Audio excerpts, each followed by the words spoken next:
Amém? Boa noite a todos, a paz do Senhor. Podem continuar em pé por um segundo? Vamos fazer mais uma oração bem rápida. Senhor nosso Deus, nós reconhecemos a necessidade que temos de Ti, reconhecemos a necessidade que nós temos do Teu Espírito Santo. Sem Ti nada somos, Senhor, sem Ti nada podemos. Ti, Senhor, nada, Senhor, não há nada, sem Ti nada disso tem razão. Por isso nós pedimos, Senhor, toma o Teu lugar, nós Te reconhecemos como Rei, como Senhor, como Deus em nossas vidas. E dizemos que o Senhor reina sobre nós, que o Senhor possa falar aos nossos corações, a Tua palavra que é como fogo, que é como um martelo que esmiuça a rocha, que o Senhor possa convencer, Senhor, vidas do pecado, da justiça e do juízo, que o Teu reino avance, que o Senhor receba a glória, porque só o Senhor é digno, e tudo é por Ti e para Ti, Senhor. Nós Te honramos e Te engrandecemos, Senhor. Amém.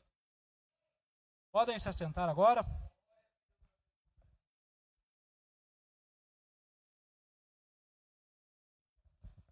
Para quem não me conhece ainda, meu nome é Cristiano, sou lá da cidade de Piraju. Estou aqui com a minha família. Infelizmente tivemos um imprevisto e não pôde vir a família toda. Meu carro que era para ter ficado pronto até quinta-feira, só que não sabemos quinta-feira de qual semana, então ficou mais uns dias lá e meu sobrinho aqui, Thales, que também é uma bênção, congrega na Igreja Batista de Manduri, nos trouxe para cá. Eu congreguei aqui com vocês em 2017, a maioria do pessoal aqui sabe. Vim aqui, minha vida totalmente fora de ordem, eu falei, vou continuar daqui, eu vou para uma cidade maior, nunca mais volto para Piraju e nunca mais quero pensar em casamento. Falei aqui, eu nunca mais quero pensar em casamento, vou viver solteiro. E olhei um dia o pastor Júnior falando com uma moça aqui na igreja, essa menina é praticamente minha filha. Eu olhei e falei, olha, se tem uma moça na igreja que eu nunca olharia para essa daí. Mas Deus gosta de sacanear, e no final do ano eu saí daqui casado com ela, tá lá e ainda... E ainda nos multiplicamos. Tem uma ala pequena ali no fundo, que com certeza vocês já devem ter visto ela andando por aí. Mas amém, eu fico agradecido pelo convite de poder estar aqui ministrando a palavra com vocês. É um desafio que quando o pastor Júnior falou para mim, eu pensei, vai ser só os varões ali da igreja, né? Só os homens ali, pouquinha gente, é tranquilo. E quando eu vejo aqui a igreja lotada, para a glória de Deus, gente de todos os lados, de várias denominações, estamos aí. Mas cremos que Deus está no controle de todas as coisas, que não seja eu ministrando, que não seja eu trazendo a palavra, mas que seja a palavra de Deus fluindo, falando aos nossos corações, porque o ser humano não tem nada para nos oferecer. Infelizmente, a nossa geração,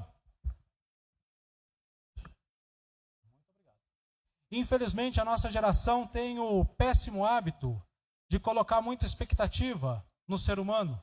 Nós vemos que a maioria das pregações são para as pessoas, a maioria das músicas falam das pessoas, mas a palavra de Deus não ensina isso. A palavra de Deus ensina que porque dele, por ele e para ele são todas as coisas. Os louvores são para ele, a palavra é para proclamar a vontade dele, as pessoas são salvas, é para que ele seja glorificado.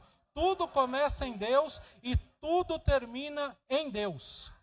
Nós estamos aqui para glorificar e honrar o nome dele e servi-lo porque ele é digno de ser servido. Não por aquilo que ele vai nos fazer, ainda que ele faça, ainda que ele abençoe, ainda que ele dê bênção, mas nós devemos servi-lo porque ele é digno. E não por aquilo que ele faz por nós, mas porque ele é Deus. Nossos irmãos do passado, eles morriam pelo evangelho, eles iam para a fogueira, eles iam para a arena dos leões, eles iam para a cruz, por amor ao nome do Senhor, e iam louvando, iam glorificando, iam felizes. Eu recomendo você, se tiver um tempo, procure no YouTube um vídeo chamado Espelho dos Mártires, que ele vai contar a história dos primeiros cristãos, como honraram e como amaram a Deus, a ponto de se entregar à sua própria vida.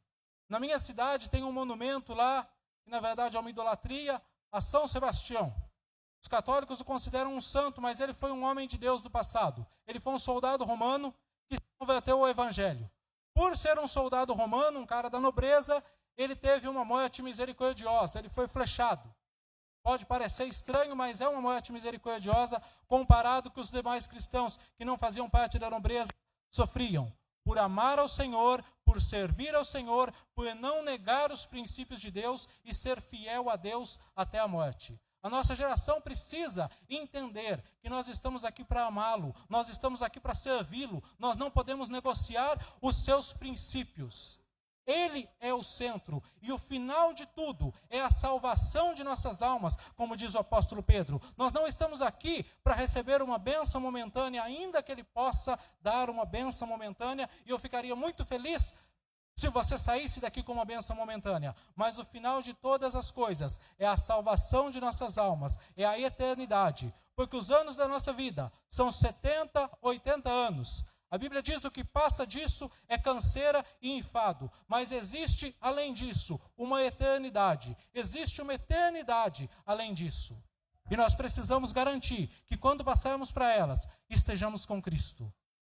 Precisamos entender que quando partirmos dessa vida, precisamos estar com a vida nas mãos de Deus. Muitas pessoas pensam, olha, eu vou viver a minha vida do jeito que eu quero, vou curtir, vou fazer de tudo, e quando eu estiver velho, quando eu estiver para morrer, eu reconheço Jesus, me arrependo dos meus pecados e sou salvo. Talvez isso não seja possível. Jesus, ele contou a história de um cidadão que fez fortuna, que fez riqueza e que estava todo feliz. E o Senhor disse, louco, amanhã pedirão a tua alma, esta noite pedirão a tua alma. E o que você tem? O que você vai fazer? Para que vai servir todo esse dinheiro? E Jesus diz, assim é aqueles que acumulam riquezas nesta terra, que acumulam bens nesta terra, mas se esquecem de Deus. Existe uma alma eterna. E eu vou dizer uma coisa aqui, eu posso ser até um pouco grosseiro, mas eu não me preocupo com a vida financeira das pessoas que me ouvem, eu não me preocupo muito com a saúde, eu não me preocupo com nada, sabe por quê? Porque todas essas coisas são passageiras. Eu já passei fome, e hoje eu fui vestir uma calça e não servia em mim, porque eu comi demais e estou gordo. Mas no passado eu já passei fome. Eu já tive a pé e hoje eu tenho carro. Todas as coisas são passageiras, já tive desempregado e hoje dispenso serviço. Mas o destino eterno da tua alma não é passageiro. A Bíblia diz, necessário é nascer de novo. Quem não nascer da água e do Espírito não verá o reino de Deus. Quem não nascer da palavra e do Espírito vai para o inferno. A Bíblia diz que todos nós compareceremos diante do tribunal de Cristo e que Ele julgará o segredo dos homens. Os segredos dos homens. Pensa bem, existem pessoas que dentro da igreja é um santo, lá fora é um demônio. Tem pessoas que dentro, perto dos outros, é uma pessoa maravilhosa, mas quando chega no mundo, é um Satanás encarnado. Mas Deus julgará os segredos dos homens. Um dia estaremos diante dele, desnudos, não terá como esconder nada, ele vai ver tudo e ele vai expor tudo. E o que nós temos para oferecer? A verdade é que nenhum ser humano tem nada para oferecer para o Senhor. Mas Cristo pagou o nosso preço. Cristo morreu na cruz. Quando a Bíblia diz justos, ela não está falando de justiça própria, mas justificados pelo sangue do Cordeiro, pelo sangue de Cristo que morreu e que deu a vida por nós. Pelo sacrifício dele, nós somos agradáveis a Deus, agradáveis no amado. Todos os pecados cometidos nessa terra, eles terão uma punição. Aqueles que se arrependem dos seus pecados, que reconhecem Cristo, os seus pecados foram punidos nele. E Deus salvará essa pessoa. Aqueles que não reconheceram o sacrifício de Cristo, que não se arrependeram dos seus pecados, não colocaram a vida sobre o altar, essas pessoas serão punidas eternamente, porque os seus pecados estavam sem cobertura. Então, independente de quanto tempo de igreja você tenha, independente do que você fez, independente do que você é, lembre-se, Deus te ama e Deus ele quer te salvar. E eu quero falar sobre isso hoje. Nós precisamos garantir a nossa salvação. Muitas pessoas não se preocupam com a salvação dos seus filhos, não se preocupam em estudar a palavra com seus filhos, para que eles tenham um encontro com Deus. Aí chega na adolescência, se desviam, não sabemos por quê. Muitas pessoas se preocupam em agradar o ouvido dos ouvintes, mas esquecemos, olha, que nós temos uma eternidade e que nós precisamos garantir a salvação das nossas almas, a salvação das nossas famílias. Não é quanto tempo de igreja temos, mas quanto tempo temos da nossa vida no altar do Senhor. E a vida de Jacó, ela ilustra um pouco do que eu quero falar nesta noite. Do que eu já falei aqui resumidamente na introdução. Eu quero que você abra a tua Bíblia aí em Gênesis, capítulo 32, versículo 22.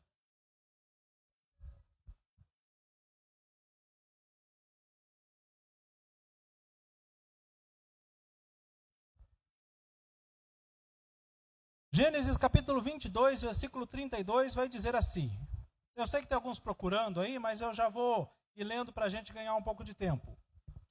Naquela mesma noite, Jacó se levantou e atravessou o rio Jaboque, levando consigo suas 2 mulheres e suas 2 concubinas e seus 11 filhos. Assim que as pessoas passaram, Jacó fez que também atravessassem o rio, tudo o que lhe pertencia. Entretanto, ficou para trás sozinho. Então chegou um homem que se pôs a lutar com ele, até o raiar da alvorada. Quando o homem percebeu que não seria possível dominá-lo, tocou na articulação da coxa, da forma que deslocou a coxa enquanto lutavam. Então ele declarou: deixai, pois, já rompe o dia. Contudo, Jacó lhe rogou: eu não deixarei partir, a não ser que me abençoe. Ao que o homem inquiriu: qual é o teu nome? Jacó, respondeu ele. Então o homem orientou: não te chamarás mais Jacó, mas sim Israel, pois como príncipe lutaste com Deus e com os seres humanos, e prevaleceste. Suplicou Jacó prontamente: dize-me, revela como te chamas. Replicou o homem: por que perguntas pelo meu nome? E ali mesmo o abençoou. Então denominou Jacó o nome daquele lugar Peniel, face de Deus, porquanto afirmou: vi a face de Deus, contudo minha vida foi poupada. A vida de Jacó, ela ilustra muito bem o que é a vida do ser humano aqui na terra. O que é a nossa vida aqui na terra. Porque Jacó, ele foi um cidadão enganador desde o começo. Era um cara malandro que sabia aproveitar as oportunidades para passar a perna nos outros. Ele pega o seu irmão Esaú chegando da caçada e com fome, e pede um prato de comida, e ele cobra o direito de primogenitura. Você pensa bem, uma pessoa chegar com fome, te pedir um prato de comida, Esaú praticamente desfalecendo, ele diz: eu estou a ponto de desfalecer, e Jacó: não, eu quero ter o direito aí de filho primogênito. Faz um juramento e eu te dou comida. É uma tremenda numa safadeza. Se fosse com um estranho, agora imagina o teu próprio irmão. Quando ele foi ser abençoado por Isaac, Jacó foi lá, preparou os cabritos no lugar de Esaú, colocou a pele dos cabritos lá para parecer peludo e recebeu a bênção que era do seu irmão. Assim ele sempre foi sacaneando aqui, sacaneando ali, sempre querendo levar a melhor em cima dos outros. Só que é muito interessante que a Bíblia diz que Deus amou Jacó e aborreceu Esaú. No livro de Malaquias, capítulo 1, versículo 2 diz: amei Jacó e aborreci Esaú. Eu acho muito compreensivo quando Deus aborrece Esaú, porque afinal de contas Esaú era um homem duro, era um homem de coração duro, dá a entender na palavra que no final ele se converteu, mas de fato não era um homem de Deus. Agora, Deus amar Jacó, aí eu já acho estranho. Por que Deus amou Jacó? Eu acabei de dizer aqui algumas das safadezas que Jacó fazia, que mostra o seu caráter deturpado. Isso mostra a situação de nós, a nossa situação como seres humanos.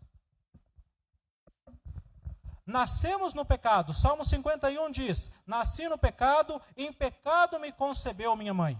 Todos nascemos no pecado. A Bíblia diz no livro de Romanos que todos pecaram e destituídos estão da glória de Deus, que Deus encerrou toda a humanidade debaixo do pecado. Então não tem uma pessoa que nasça santa, não tem uma pessoa nessa terra que nasça salvo. Livro de Abacuque, capítulo 7, vai dizer assim: que pereceu o homem justo, que o melhor homem é como um espinho e o pior é como um espinheiro. Não confie no teu próximo, não acredite no teu irmão, guarda a tua boca daquela que deita sobre o teu ombro. Porque todo homem nasce pecador, todo ser humano nasce nessa terra no pecado. As crianças, elas têm a salvação, porque elas não têm o entendimento ainda. Num escrito de Thomas Helwys, um dos fundadores da Igreja Batista, ele faz uma carta para o rei dizendo assim, contra o batismo infantil, ele diz: as crianças, elas não estão perdidas, porque Jesus disse: deixai vir a mim os pequeninos, porque deles é o reino de Deus. Mas no momento que a criança começa a crescer, o coração dela já começa a se inclinar para o mal. Qualquer criança, mesmo crescida dentro da igreja, você não precisa fazer nada para que ela aprenda o que é errado. Para aprender o certo é difícil. Você tem que corrigir, tem que pôr de castigo, tem que orar, ler a palavra. Mas para ela aprender errado, você não precisa fazer nada. Por quê? Porque o ser humano, ele já nasce em si com a semente do pecado, ele já nasce com o coração inclinado para o mal, como diz lá em Gênesis capítulo 6. A questão é que por algum motivo sobrenatural que nós não sabemos, Deus amou uma humanidade depravada. Deus amou uma humanidade corrupta. Não sei por quê. Não sei o que ele viu em mim, o que ele viu em você. Porque não temos nada que agrade a ele. Mas ele nos amou e ele deu o seu filho para nos salvar. Ele deu o seu filho para nos resgatar. Não há salvação longe de Cristo. Não há redenção longe de Cristo. Todos aqueles que passarem desta vida sem o conhecimento de Cristo, sem o conhecimento da verdade, padecerão uma eternidade no inferno. Porque como nós vamos escapar se nós negligenciarmos tão grande salvação? O Deus eterno, Criador de todas as coisas. A Bíblia diz, porque dele, por ele, para ele são todas as coisas. Todas as coisas foram feitas por ele. E nada do que foi feito sem ele se fez. Ele é o Criador. A Bíblia diz que ele participou de toda a criação, que ele tem a primazia de tudo. Ele se fez carne, ele se fez homem, ele nasceu de uma mulher, nasceu de uma manjedoura, precisou ser cuidado, precisou ser amamentado.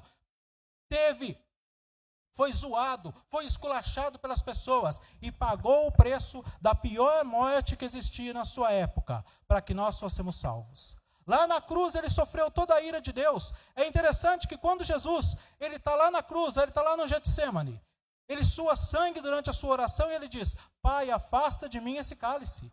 Mas o que Jesus temia? Jesus não temia a cruz dos romanos. Eu acabei de citar cristãos aqui que foram para a cruz, que foram para a arena dos leões, que foram para a fogueira, dando risada e glorificando a Deus porque se acharam dignos de morrer pelo evangelho. Mas Jesus temia. O que Jesus temia? O que tinha nesse cálice que Jesus temia? O cálice continha a ira de Deus. A Bíblia diz lá em Apocalipse sobre o cálice da ira de Deus. E Jesus tomou sobre si esse cálice. Ele pagou por mim e por você. Ele recebeu a punição que seria nossa, para que nós pudéssemos ter salvação. Agora, como nós vamos escapar se nós negligenciarmos tão grande salvação? Assim como Jacó, nós nascemos enganadores, assim como Jacó, nós nascemos corruptos, nós nascemos com a maldade dentro do nosso coração. Mas Deus, por algum motivo, Ele nos amou e fez com que a tua palavra chegasse até nós. É a bondade de Deus que nos leva ao arrependimento, a palavra de Deus diz. Atos capítulo 16 fala que Deus enviou seu Filho na plenitude dos tempos. E hoje Ele ordena a todos os homens que se arrependam, porque Ele quer salvar. Não é desejo do Pai que nenhum se perca. A Bíblia diz que a graça de Deus se manifestou, trazendo salvação a todos os homens. Agora a questão é que resposta nós damos à graça de Deus. A Bíblia também diz, não receba em vão a graça de Deus. Porque a graça manifestou trazendo salvação a todos. Não é do desejo do Pai que nenhum se perca. Mas qual resposta nós temos para dar para eles? E Jacó, ele passou por tudo isso daí. Aí ele chega aqui no Val do Jaboque, aqui no Ribeiro do Jaboque. E ele tem um encontro, ali onde ele é ferido por Deus, na sua coxa e sai mancando. Eu lembro de uma época na igreja que as pessoas até brincavam, eu não confio numa pessoa que não manque, porque uma pessoa na Bíblia que sai mancando é aquela que foi ferida por Deus. É impossível você ter um encontro com Deus e não sair com a tua vida marcada, não sair, vamos dizer assim, com uma sequela. Quando nós vemos uma pessoa que diz que é salva, que diz que é cristã, mas não teve a sua vida marcada pelo Evangelho, não teve a sua vida mudada, essa pessoa precisa rever os seus conceitos e ver se realmente um dia teve um encontro com Deus. Porque o encontro com Deus, ele vai deixar marcas profundas na vida do ser humano. Ninguém tem um encontro com o Senhor e continua do mesmo jeito. Enquanto a gente vinha pelo caminho, eu e o Thales, a gente vinha conversando e falando de pessoas que se dizem cheias do Espírito Santo, que rodopeiam, que pulam, que rodam no manto, mas que têm uma vida podre lá fora. Que unção que essas pessoas estão recebendo? Se a Bíblia diz que a unção, ela nos ensina a respeito do santo. Quando a pessoa pensa que recebeu o poder de Deus, porque teve uma emoção, mas a sua vida continua do mesmo jeito, ela não teve um encontro com Deus, porque o encontro com Deus, ele vai trazer uma mudança significativa. Jacó teve ali uma mudança física, ele saiu mancando, com dor na coxa. Os israelitas não comem o nervo ciático dos animais por conta disso, para mostrar que o encontro com Deus, ele traz marcas profundas na vida do ser humano. Paulo lhe diz, aquele que roubava não roube mais, aquele que mentia não minta mais, aquele que se prostituía tenha uma vida pura, porque o encontro com Deus, ele vai trazer uma mudança profunda. No nosso interior, primeiramente. O encontro, ele não é na mente, ele é no seu interior. A Bíblia diz que o Espírito Santo testifica no nosso espírito que somos filhos de Deus. Ele testifica no seu interior. Se você não tem a certeza da tua salvação, você não tem a certeza interior que você foi salvo, que você teve um encontro com Deus, você ainda não foi salvo ainda. Porque quando você é salvo, você tem o Espírito Santo colocando a certeza em teu coração. Alguns anos atrás, há mais ou menos uns 300 anos atrás, um homem de Deus muito estudado, muito conhecedor da teologia, enfim, um camarada muito sábio, pregava a palavra. Seu nome, John Wesley. E ele não tinha certeza da salvação. E um dia, ele falou com uma pessoa conversando sobre isso, ele diz, você tem a certeza aí no teu interior? O Espírito Santo testifica? E ele começou a pensar antes de responder, o rapaz falou para ele, então você não é salvo, você pensou demais. Se você teve um encontro com Deus, um toque do Espírito Santo em seu interior, você vai responder na hora, porque não tem como uma pessoa ter um encontro com Deus e aquilo lá ser normal na sua vida. Não, você vai ter um choque tão grande que você vai ter certeza profunda em seu coração. Aquele homem foi, buscou o Evangelho, buscou a salvação, teve um encontro com Cristo, entendeu que a salvação não é pelas obras, a salvação é pela graça, a salvação é pela fé, e se tornou um dos maiores avivalistas que a história já conheceu. O avivamento metodista de 1700, liderado por ele e por seus irmãos, trouxe muita salvação, trouxe muito poder de Deus, trouxe mudança significativa na sociedade, até mesmo contra a escravidão na sua época. Porque teve um encontro com Deus, a vida ela marca. O encontro com Deus nos marca. Uma outra coisa que eu vejo na vida de Jacó, no seu encontro com Deus, ele teve esse encontro interior. Ele foi marcado por Deus, como alguns aqui são.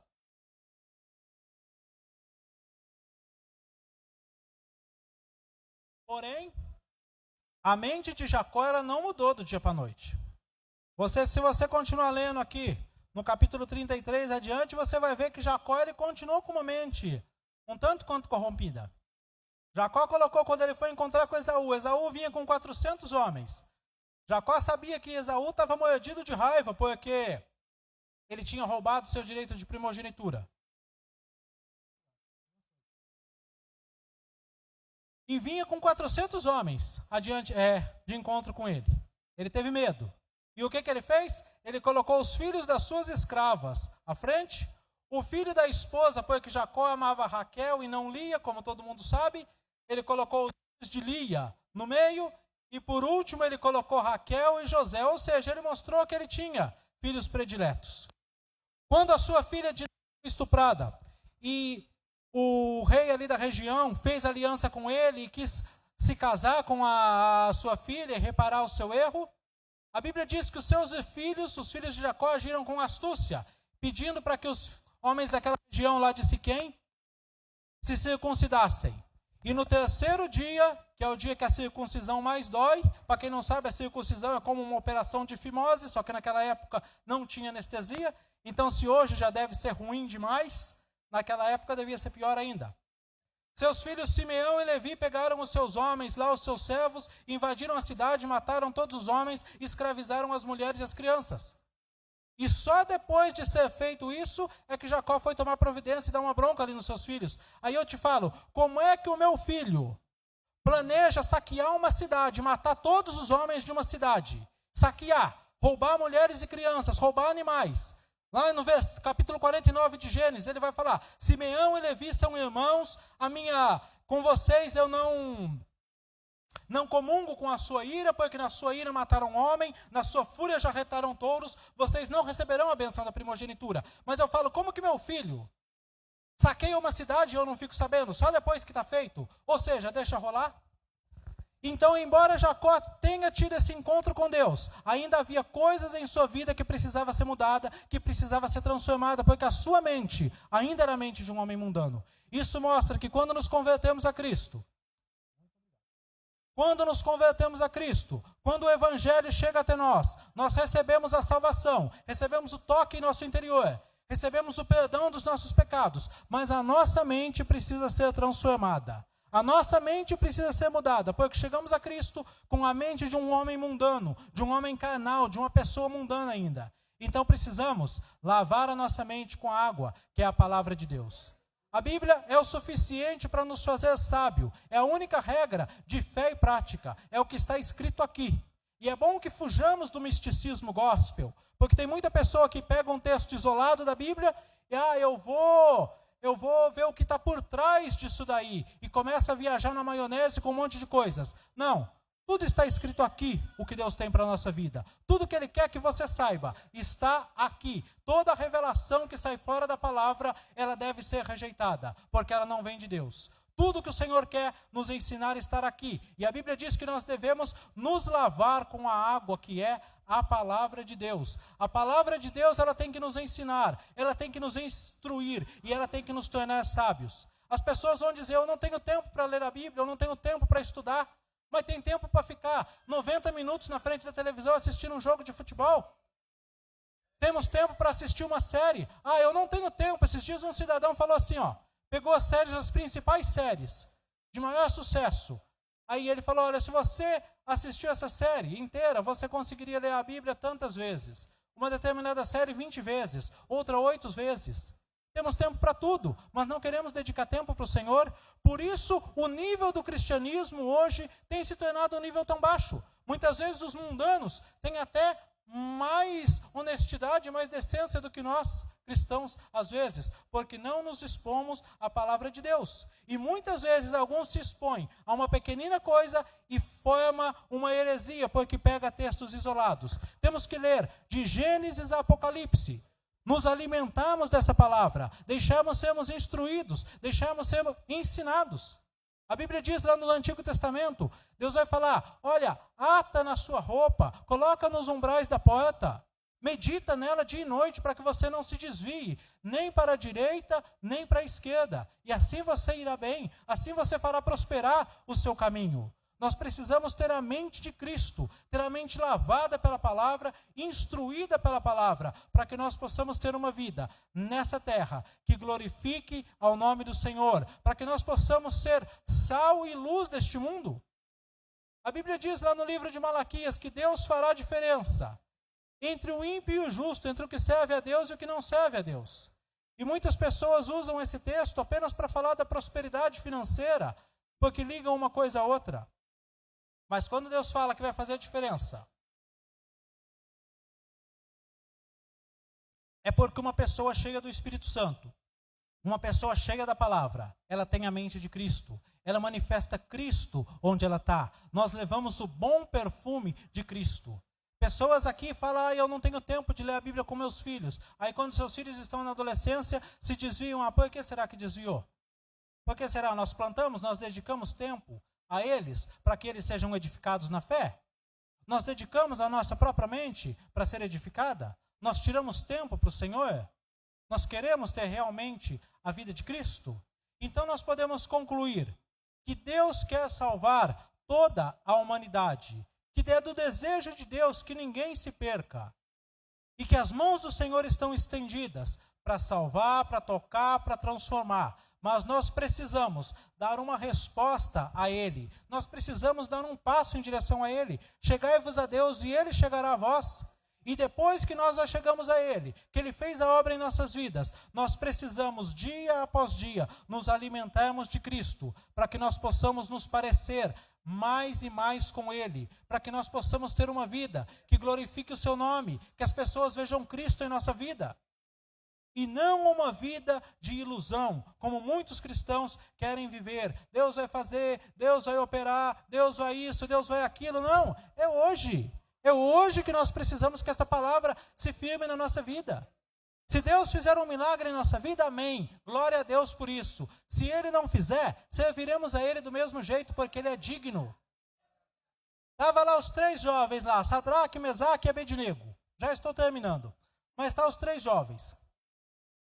E o rei manda aquecer a fornalha. Ó, se não se prostrar diante da minha estátua, vocês vão ser lançados na fornalha. A hora que toca a música, todos se prostram. Tinha israelenses ali, com certeza, tinham judeus ali e se prostraram. Essa é a igreja moderna, que se prostra diante do sistema, que se prostra diante da corrupção do mundo, que se prostra diante da idolatria. Aí os 3 malucos lá. O senhor quer queimar? Beleza, o senhor é rei, o senhor pode fazer isso. Se o nosso Deus quiser nos salvar, ele nos salva. Se ele não quiser nos salvar, nós não nos prostraremos diante da imagem, nós não nos prostraremos diante do sistema, nós não negociaremos os princípios da palavra de Deus, mesmo que tenhamos que pagar com a nossa vida. O que precisa a nossa geração entender é isso novamente. Ele é Deus. Essa palavra é o nosso guia. O Espírito Santo em nosso coração nos dá entendimento dela. Isso nos basta. Se ele quiser fazer, amém, vai ser muito bem-vindo. Eu quero que ele faça. Eu quero um avivamento. Eu tenho origem pentecostal como todo mundo. E eu quero isso. Porém, se ele não fizer, ele é Deus. E tudo é para ele e é por ele e é para ele. E é para a glória de teu nome. E eu vou dizer, toda pessoa nessa terra, ela vai glorificar a Deus um dia. Toda. A Bíblia diz que todo olho verá. Aqueles que se renderam a Cristo, que foram salvos, eles vão glorificar a Deus, porque neles Deus mostra sua misericórdia. Aqueles que não se converteram a Cristo, eles vão glorificar a Deus também, mesmo contra a sua vontade, porque neles Deus vai mostrar a sua ira e a sua justiça e o seu julgamento. A questão é de qual lado nós queremos estar. Jesus diz assim, e eu termino com isso: quando vier o Filho do Homem, ele colocará bodes à sua esquerda e ovelhas à sua direita. Para os que estão à direita vai dizer: vinde, benditos do meu Pai, e possui o reino que está preparado para vocês desde a fundação do mundo. E os que estiverem à sua esquerda, apartai-vos de mim, malditos, para o fogo eterno, preparado para o diabo e para os seus anjos. Veja bem, o fogo eterno foi preparado para o diabo e para os seus anjos. Ele não foi preparado para mim, ele não foi preparado para você. O ser humano vai para lá de atrevido. Então hoje eu quero fazer um apelo para você. Eu não vou chamar ninguém aqui à frente, na verdade eu vou passar para o pastor Júnior orar aqui. Mas eu quero fazer um apelo. Se você chegou nessa noite e você não tem certeza da salvação, você ainda não teve um encontro com Cristo, a Bíblia diz que é necessário nascer de novo. A Bíblia diz que nós devemos nos arrepender dos nossos pecados e reconhecer a Cristo como o único Senhor e Salvador. Se com tua boca confessares e com teu coração creres que Deus o ressuscitou dos mortos, serás salvos. Mas você crê para a vida eterna. Não é confessar da boca para fora, mas é crer no seu coração. Crê de todo o coração que Jesus morreu pelos seus pecados, que o Senhor te chama ao arrependimento. Você será salvo. Eu quero terminar com a palavra dos discípulos para o cego Bartimeu. Tenha bom ânimo, o mestre te chama. O mestre te chama. Tem bom ânimo, não perca essa oportunidade. Bartimeu teve a oportunidade quando Jesus passou no seu caminho. Hoje ele passa no teu caminho. E hoje ele te chama. Tem bom ânimo, o mestre te chama. Venha a ele, não deixe ele passar esta oportunidade. Eu agradeço por esta oportunidade. Eu agradeço pelo convite. Agradeço aqui meu amado pastor e sogro, pastor Júnior. Agradeço vocês aqui por me ouvirem. Fique com Deus e minha oração é para que você tenha um encontro inesquecível com Cristo e esteja a vida no altar dele para todo sempre. Aleluia, louvado seja Deus.